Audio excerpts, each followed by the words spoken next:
and Mickey Mantle. Wow. So help me, this is a true story. And I was a young guy, and I was really enamored of Bob Hope because he was the mecca, he was the top. And I asked him, I said, how does it feel when you walk out on the stage before you ever open your mouth? People started applauding and cheering and clapping and whistling. How does it make you feel deep in your heart? Bob Hope looked at me right in the eyes. He said, Woody, you'll never know.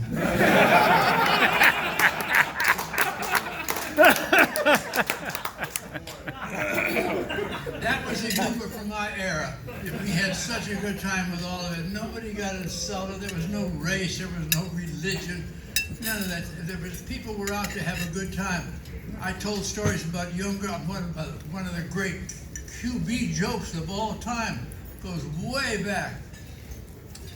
Teachers got this classroom of 5-year-olds, and they were gathered there in front of her, and she said, well, today, my little friends, we're going to have, what would you like to be when you grow up?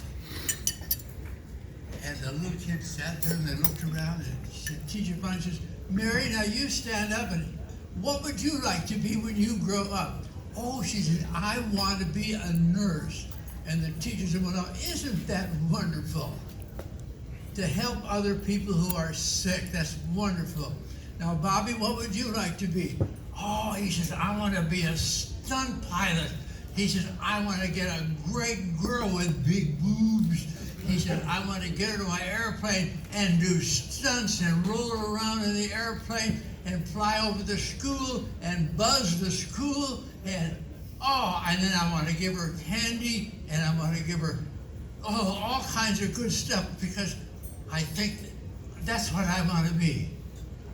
I really want to find a nice bitch of a girl. And the teacher, wait a minute, now that's enough. You can sit down. Now, Clorinda, what would you like to be when you grow up? He said, I want to be Bobby's bitch.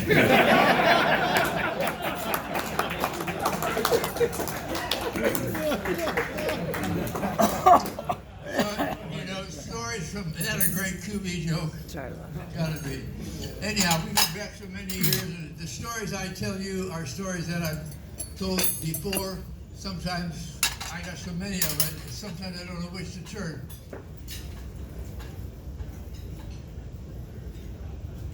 She thinks she used to be hot for me.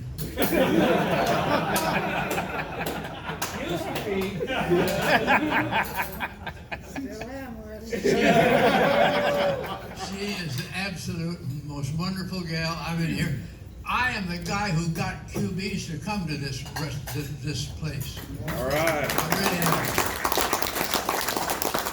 By the way, those little flashlights, you give them to your wife or your lady friend or your daughter. They're great to have. Women love them. Men tolerate them, but the women love them. They put them on their keychains. And I'm not doing that to make any points or anything else. It's just, they're nice little gadgets to have. We've been giving them away for, I guess, 30 years, you know, so you're not the first bunch of guys to get them. Oh, I got so many stories. Now, I'll tell one more and then I'll get out of here because I don't want to overdo myself. There's so many stories about old men and old women, animals, drunks. This couple are married 3 years, happily married, except she has one flaw. She wants to know every woman that he was ever involved with before they were married. And she's on this case and she belabors him day after day after day after day for 3 years. This goes on. Finally, he's fed up. He says, all right, I'll tell you the girls I was with before I married you if you promise me you'll never bring it up again. She says, honey, I'll swear to God I'll never, ever mention it again. He says, all right, I'll tell you.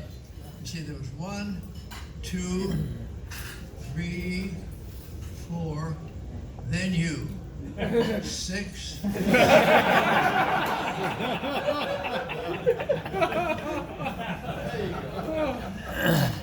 It's like these 2 guys sitting at the bar. They've been buddies for 4 years. And one said, Charlie, tell me the truth.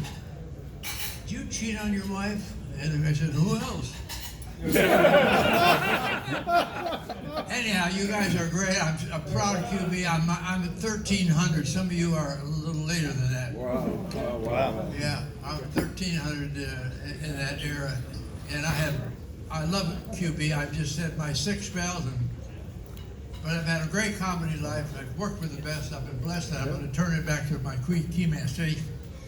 Thank you so much. Thank you, Woody.